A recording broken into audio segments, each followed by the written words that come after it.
नमस्कार दोस्तों, स्वागत है आपका स्टडी फॉर सिविल सर्विसेज में। वीडियो को पूरा देखिए। कोई भी आपका फीडबैक है, कोई सजेशन है, तुरंत वीडियो में कमेंट करके जरूर बताइए। अच्छा लगे तो वीडियो लाइक जरूर कर लीजिए और ऐसे वीडियो लगातार फ्री में पाने के लिए चैनल को तुरंत सब्सक्राइब कर लीजिए और बेल आइकन को जरूर टैप कर लीजिए ताकि आगे भी सारे वीडियो आपको मिलते रहे। यूट्यूब में फॉलो करते हैं तो प्लीज ये वाला फ्री टेलीग्राम चैनल जरूर ज्वाइन कर लीजिएगा। सारे नोटिफिकेशन, सारे अपडेट यहीं पे आते हैं, ध्यान रखिएगा। स्टडी फॉर सिविल सर्विसेज का कोई भी पेड ग्रुप अगर आपको ज्वाइन करना है तो सिर्फ 85648096960609797523860455 यही नंबर है हमारे, सिर्फ जहां पे कॉल या व्हाट्सएप कर सकते हैं।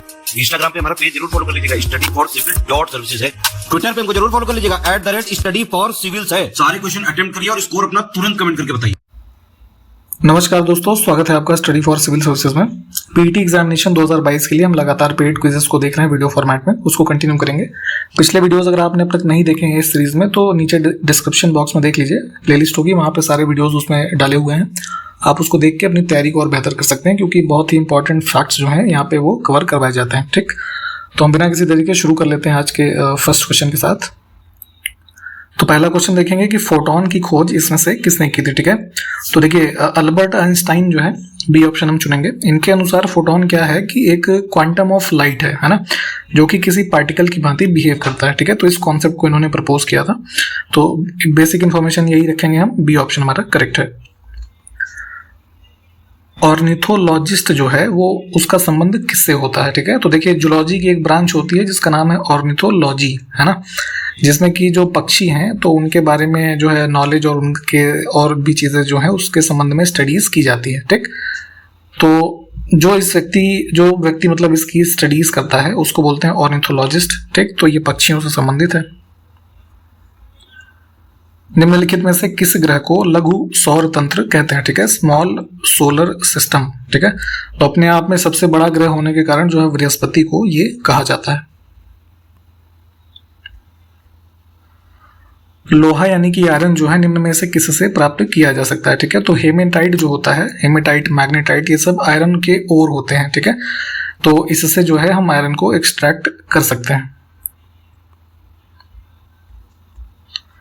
अनुसूचित जनजातियों की जनसंख्या के आधार पर भारत का सबसे बड़ा राज्य इनमें से कौन सा है। तो सबसे ज्यादा जो हम शेड्यूल ट्राइब्स को देखते हैं संख्या के रूप में, ये मध्य प्रदेश राज्य में पाई जाती हैं। राष्ट्रीय पादप आनुवंशिकी संस्थान ब्यूरो कहां पर स्थित है। ठीक है, national bureau of plant genetic resources, तो ये है न्यू दिल्ली में। किस फल को फलों की रानी के नाम से जाना जाता है। ठीक है, तो ये है हमारा फल लीची, है ना, क्वीन ऑफ फ्रूट्स। अगला है थाई पुसम त्योहार किस राज्य में मनाया जाता है। ठीक है, तो थाई पुसम एक प्रकार का त्योहार है जो कि तमिलनाडु स्टेट में सेलिब्रेट करते हैं। निम्नलिखित में से कौन सा युग्म सुमेलित नहीं है। ठीक है, तो मंदिर कुछ लिखे हैं और किस शैली में बने हैं वो लिखा है। तो मेजरली आपको पता होगा कि मंदिर निर्माण की जो है भारत में हम 3 शैलियां पढ़ते हैं, जो कि नागरा शैली है, वेसर शैली है और द्रविड़ शैली है। ठीक, तो लेकिन यहाँ पे जैसे उड़ीसा के जो टेम्पल पाए जाते हैं तो वहाँ पे एक अलग ही कह लीजिए शैली जो है फॉलो की गई, उसको नाम है Kalinga style of temple architecture. ठीक है, तो यहाँ पे जो लिंगराज मंदिर है तो इसके लिए वेसर शैली लिखा है, तो इसी को हम गलत चुनेंगे। हालांकि जो ये हमारा Kalinga style of temple architecture है ये मेजरली नागर स्टाइल जो है इसी के अंतर्गत आता है। ठीक, तो ध्यान रखेंगे यहाँ पे लिंगराज टेम्पल जो है वो नागराज शैली में एक तरीके से बना है, इसको मान लीजिए। ठीक, और ये आपका जो है यहाँ पे अगर हम बात करें इसकी जो है कब इसको बनवाया गया, तो 11th सेंचुरी एडी के टाइम पीरियड में जो है इसको बनवाया गया। भगवान शिव को समर्पित एक मंदिर है जो कि सोमवंशी किंग थे, इनका नाम था ययति फर्स्ट। ठीक है, इन्होंने बनवाया था। ठीक, तो ये सब बेसिक इन्फॉर्मेशन ध्यान रखेंगे, बाकी के ऑप्शंस को भी देख लीजिए। अब इसमें से कौन सा युग्म सुमेलित नहीं है फिर से देख लेने हैं, तो वही कुछ मंदिर के बारे में लिखा है और यहाँ पे डी ऑप्शन जो है ये बैकुंठ पेरुमल मंदिर जो कि कांचीपुरम में है, तो ये गलत लिखा है। ठीक है, ये द्रविड़ स्टाइल में बना है। ठीक, तो ध्यान रखेंगे इसको।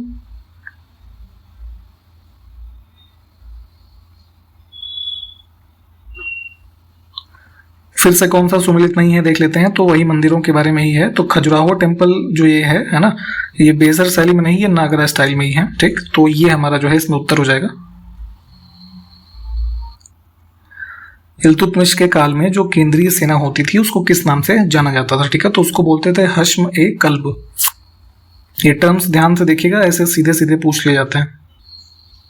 निम्नलिखित में से कौन सा युग्म सुमेलित नहीं है? फिर से तो यहाँ पे देखिए कुछ हमारी जो नदियां हैं जिनको हम वर्तमान में जिन नाम से जानते हैं, तो उनको ऋग्वैदिक टाइम पीरियड में किसी अन्य नामों से जाना जाता था, ठीक। तो इसमें जो है डी ऑप्शन गलत हो जाएगा। झेलम के लिखा है सिंधु, ठीक है। सिंधु तो अलग नदी है। झेलम को हम जिस नाम से जानते थे उसका नाम था वितस्ता, ठीक। इसको ग्रीक में जो है हाइडेस्पीस भी कहते थे। अब इसमें से कौन सा युग्म सुमेलित है ये बताना है, ठीक है। तो वही कुछ ऋग्वैदिक नदियां हैं और उनके आधुनिक नाम हैं। तो यहाँ पे गोमल, गोमती, व्यास जो है उसको विपाशा के नाम से जानते थे, झेलम को वितस्ता भी आपको बताया गया था। तो तीनों ही सही हैं, हम डी ऑप्शन को चूज कर लेंगे। अब निम्नलिखित में से कौन सा युग्म सुमेलित है, ठीक है। तो यहाँ पे एक तरफ वेद लिखा है, दूसरी तरफ उसका कौन सा उपवेद है, ठीक। तो आयुर्वेद जो है वो ऋग्वेद का उपवेद है, जो है गंधर्व वेद सामवेद का, धनुर्वेद आयुर्वेद का। तो तीनों ही ठीक है इसमें भी। निम्नलिखित में से कौन 6 वेदांगों में शामिल नहीं है, ठीक है। तो जो है वेदांगों से अभिप्राय हमारा होता है जिसके द्वारा किसी वस्तु के स्वरूप को समझने में सहायता मिले, उसको वेदांग कहते हैं, ठीक है। तो वेदों को समझने में ये काफी हेल्प करते हैं और इस प्रकार के हमारे 6 वेदांग हैं, ठीक है, जिनके नाम है शिक्षा, कल्प, निरुक्त, है ना। इसके अलावा व्याकरण होता है, छंद होता है और ज्योतिष होता है, ठीक है। आत्मा जो है ऐसा कुछ भी नहीं होता वेदांग में। तो हम डी ऑप्शन को चुनेंगे। जो हमारा सबसे पुराना वेद है ऋग्वेद, तो इसमें किस देवता को पुरंदर कहा गया है, ठीक है। तो पुरंदर कहा गया है इंद्र को। निम्नलिखित में से कौन सा युग्म सुमेलित है, ठीक है। तो देखिए वही ऋग्वैदिक यानी कि प्राचीन कुछ नाम है और उनके आधुनिक नाम क्या है, ठीक। तो जो अब आजकल जो खेतों की जुताई करने के लिए हल को आप देखते हैं तो उसको लांगल कहते थे पहले, बैल को ब्रिक कहते थे, बादल को पर्जन्य कहते थे, ठीक। तो सारे ही ठीक है, हम डी ऑप्शन को चूज कर लेते हैं। वैदिक काल में कुलप जो है वो क्या होता था, ठीक। तो कुलप का अर्थ होता था जो कुल का मुखिया हो, यानी कि हेड ऑफ द फैमिली, परिवार का मुखिया। अब यहाँ पे किस देवता को ऋतस्य गोपा कहा गया है, ठीक है। तो यहाँ पे ये नाम है इनका वरुण देव का। अब यहाँ पे एक गद्यांश दिया हुआ है, इसको आप वीडियो को पॉज करके पढ़िए, ठीक है। और नीचे से संबंधित जो प्रश्न है उसको अटेम्प्ट करने की कोशिश करिए। हम आपको यहाँ पे अटेम्प्ट करके एक बार दिखा देते हैं।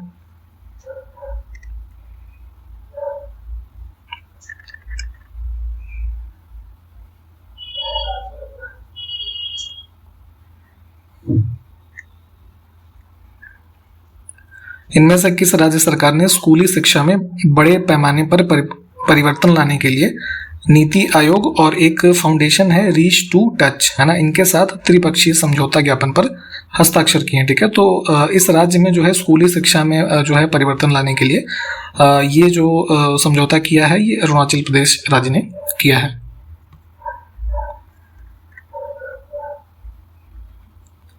हाल ही में किस देश ने फ्लोरिडा से अपना पहला चंद्र ऑर्बिटर, यानी कि जो ये चांद पे भेजा गया इनका ऑर्बिटर है, इसका नाम है दानुरी, है ना, इसको लॉन्च किया है, ठीक। तो इसको लॉन्च किया है साउथ कोरिया ने। उत्तराखंड पर्यटन विभाग जो कॉर्बेट टाइगर रिजर्व है उत्तराखंड में, तो यहाँ पर एक मोदी सर्किट जो है उसको विकसित करेगा। तो हमें ये बताना है कि इस नेशनल पार्क की स्थापना किस वर्ष में की गई थी, ठीक है।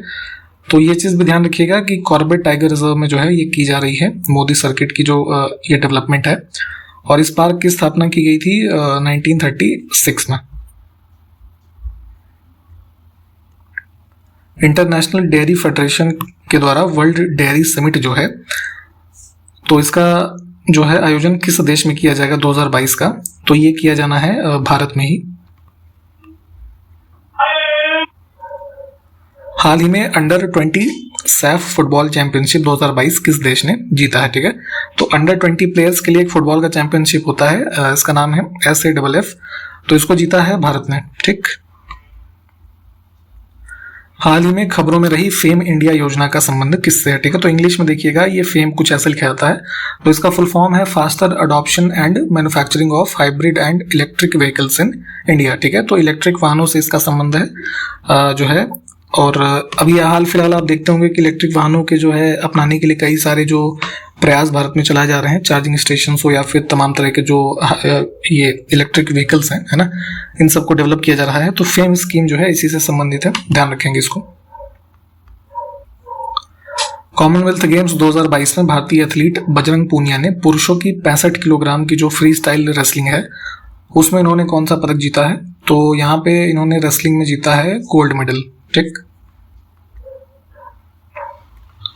सहारा मरुस्थल कुल कितने देशों में फैला हुआ है जिसका क्षेत्रफल लगभग 8.54 मिलियन वर्ग किलोमीटर है? ठीक है। तो अफ्रीका में आप देखेंगे तो जैसे ये देश ना, अल्जीरिया, चाड, इजिप्ट, है ना, लीबिया, माली, मोरक्को, नाइजर, सूडान, ट्यूनीशिया, है ना, तो ऐसे कुल 11 देश हैं जो लगभग इनमें इसकी टेरिटरी फैली हुई है सहारा मरुस्थल की। अब यहाँ पे क्षेत्रफल की दृष्टि से निम्नलिखित देशों को आरोही क्रम में हमको लगाना है। तो असेंडिंग ऑर्डर में देखेंगे क्षेत्रफल के हिसाब से तो 4, 3, 2, 1 हो जाएगा। ठीक है। संयुक्त राज्य अमेरिका, चीन, कनाडा और रूस, है ना, सी ऑप्शन। और क्षेत्रफल की दृष्टि से दुनिया में अगर देखेंगे तो भारत का क्रम कौन सा, ये भी आपको पता होना चाहिए। तो ये है 7वां। ठीक। अब फिर से देखिए क्षेत्रफल की दृष्टि से ही आरोही क्रम में इन देशों को लगाना है। तो शुरू के 4 हमने देख लिए, फिर अगले 4 देश यहाँ पे लिखे हुए हैं, है ना। 8वें नंबर पर अर्जेंटीना होता है, फिर भारत, ऑस्ट्रेलिया और ब्राजील। ठीक। तो इसमें भी 4, 3, 2, 1 का जो हमारा उत्तर है ये हो जाएगा। अब जनसंख्या की दृष्टि से निम्नलिखित देशों को अवरोही क्रम में लगाना है। तो डिसेंडिंग ऑर्डर अब देखना है तो सबसे पॉपुलस है चीन, फिर भारत, फिर अमेरिका, फिर इंडोनेशिया। ठीक। तो 1, 2, 4, 3। The philosophy of the bomb. ठीक है। इस पुस्तक की रचना किसने की है? तो ये पुस्तक है यहाँ पे भगवती चरण बोहरा की। यूक्रेन में फंसे भारतीय नागरिकों को निकालने के लिए सरकार ने कौन सा अभियान शुरू किया? तो देखिए जब रशिया और यूक्रेन का युद्ध स्टार्ट हुआ फरवरी 2022 में, तो वहाँ पे बहुत सारे बच्चे भारत के जो और यहाँ पे नागरिक जो फंसे रह गए थे यूक्रेन में, उनको निकालने का काम भारत सरकार के द्वारा शुरू किया गया और इस ऑपरेशन को नाम दिया गया ऑपरेशन गंगा। नदियों में night navigation mobile application launch करने वाला देश का पहला राज्य कौन सा बन गया है? ठीक है। तो रात के समय नदियों में जो है विचरण करने के लिए सहायता करने वाला एक मोबाइल एप्लीकेशन लॉन्च किया है असम ने। यूक्रेन की राजधानी कहाँ स्थित है? ठीक है। तो यूक्रेन की कैपिटल है कीव। ठीक। वर्तमान में यूक्रेन के राष्ट्रपति कौन है? तो इनका नाम है व्लादिमीर ज़ेलेंस्की। ऑप्शन ए जो है ये करेक्ट है। एक समूह है नाटो। ठीक है। North Atlantic Treaty Organization. ठीक है। इसकी स्थापना 1949 में हुई थी और वर्तमान में कुल इसके कितने सदस्य देश हैं ये बताना है। तो वर्तमान में कुल संख्या है 30, है ना, 30। नाटो का मुख्यालय जो है वो कहाँ स्थित है? ठीक है।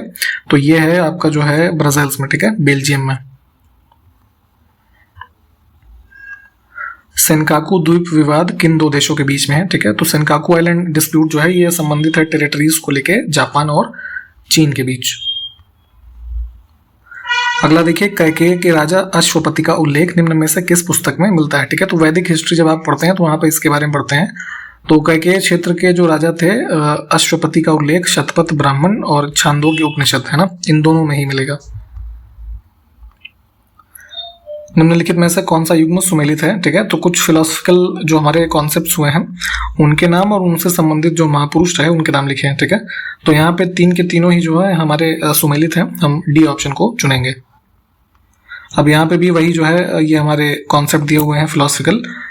तो इसमें से कौन सा सुमेलित है? तो यहाँ पर भी तीनों जो है सुमेलित है। हम इसमें डी को चुन लेंगे। नेशनल स्टॉक एक्सचेंज की स्थापना किस वर्ष में हुई थी? ठीक है। तो ये है मुंबई में, इसको भी ध्यान रखिएगा, नेशनल स्टॉक एक्सचेंज, जहाँ पे शेयर मार्केट वगैरह के जो रेगुलेशंस होते हैं। ठीक है। तो ये इस्टेब्लिश किया गया था 1992 में और जो सेबी है उसके द्वारा इसको जो है रिकॉग्नाइज किया गया 1993 में और इसने अपना जो कह लीजिए ऑपरेशन है ना, कार्य जो है 1994 से स्टार्ट किया है। ठीक है। तो बी ऑप्शन को चुनेंगे।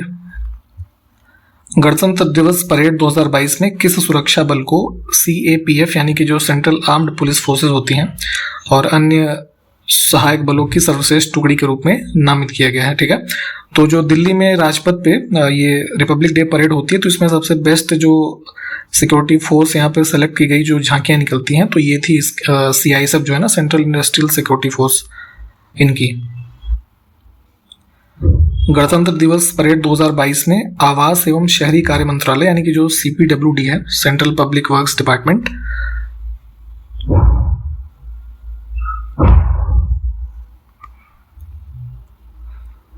फिर से देखेंगे इस क्वेश्चन को कि गणतंत्र दिवस परेड 2022 में आवास एवं शहरी कार्य मंत्रालय के अंतर्गत जो सेंट्रल पब्लिक वर्क्स डिपार्टमेंट है, इनकी झांकी निकाली गई थी। तो इसका जो थीम है यानी कि विषय हमसे पूछा जा रहा है, तो सुभाष चंद्र बोस जी की एक सैल्यूट करती हुई एक प्रतिमा जो है इसमें लगाई गई थी झांकी में, है ना। विषय था सुभाष @125। ठीक, तो ऑप्शन ए को चुनेंगे। ठीक है, तो ध्यान रखिएगा इसको। अब इसी गणतंत्र दिवस 2022 की परेड में एक पॉपुलर कैटेगरी होती है ना, यानी कि लोकप्रिय पसंद श्रेणी, पॉपुलर चॉइस कैटेगरी। तो इसमें किस मार्चिंग टुकड़ी को सर्वश्रेष्ठ मार्चिंग टुकड़ी के रूप में चुना गया है, यानी कि जो परेड करते हैं ना अलग अलग फोर्सेस के सैनिक या ये सब लोग, ठीक है, तो उसमें जो इंडियन एयरफोर्स के ये मार्चिंग टुकड़ी थी, इसको सबसे जो है लोकप्रिय श्रेणी में चुना गया था। ठीक है, तो इस तरह के प्रश्न भी चूंकि पूछे जाते हैं तो इसको भी पढ़ना जरूरी है। लोकप्रिय पसंद की श्रेणी में राज्यों और संघ शासित प्रदेशों में किस राज्य को सर्वश्रेष्ठ झांकी के रूप में चुना गया। ठीक है, तो यहाँ पे भी जो पॉपुलर चॉइस कैटेगरी में चुना गया था महाराष्ट्र की झांकी को, जिसका कि विषय क्या था कि महाराष्ट्र की जो जैव विविधता है ना, बायोडाइवर्सिटी, उसके ऊपर ये बेस थी, तो इसको यहाँ पे चुना गया था। ठीक, तो ए ऑप्शन को चुनेंगे। और इसी प्रश्न के साथ इस वीडियो को भी हम समाप्त करेंगे। यहाँ पे सारे क्वेश्चंस को प्लीज आप देख लीजिए। हम आपसे नेक्स्ट वीडियो में मिलते हैं, तब तक के लिए नमस्कार, जय हिंद।